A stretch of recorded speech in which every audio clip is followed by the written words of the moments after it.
একটু বড় করে করো। সেটার মতো কলসের গলাটা করো। হ্যাঁ, এই তো একটু চাওড়া করো। সুন্দর করে করো। তাহলে আমরা শূন্য দিয়ে কি করতে পারি? আর 1 দিয়ে আমরা আজকে কি আঁকবো দেখো, মোমবাতি। 1 দিয়ে কি হবে তোমরা জানো? তাহলে আরেকবার দেখে নাও, দেখে নিয়ে আঁকবে। এটা কি লিখেছি?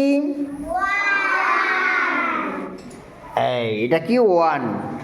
এই 1-এর এই অংশটাকে যোগ করে দাও, দিয়ে এইখান থেকে এটার নাম কি হলো? ঝট করে কেউ বানাতে পারলে তার পুরস্কার আছে। কে বানাবে বলো? আচ্ছা, অনেকেই হাত তুলেছো, একজন আসো, তুমি উঠে এসো, করো। আচ্ছা, তোমার কলস হয়ে গেছে, খুব সুন্দর হয়েছে। যাও, মুছে দিয়ে মোমবাতিটা বানিয়ে দাও। এই নাও, সুন্দর করে মোমবাতিটা আঁকো। আমি ডাকবো যখন চলে আসবি, আঁকবি। হ্যাঁ, আঁকো। এইটা দেখে দেখে মোমবাতিটা করো। হ্যাঁ, প্রথমে 1 লিখো, বড় করে করো, বড় করে করো, বড় করে করো। ঠিক আছে, বানাও। এটাকে সোজা করে টানো, এই হয়ে গেল।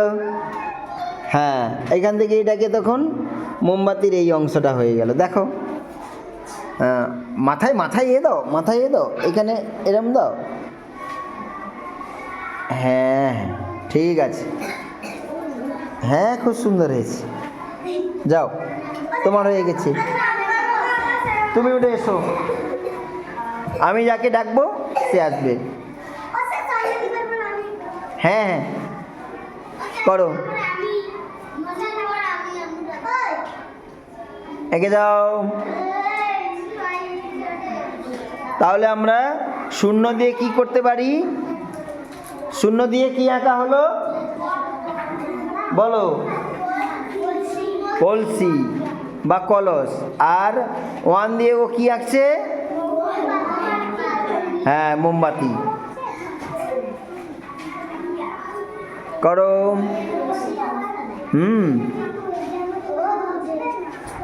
না, এই দিকটা বেশি হয়ে গেল, এটা এদিকে যাবে আর এই অংশটা সোজা হবে।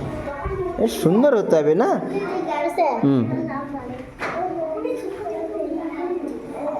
হ্যাঁ, ঠিক আছে।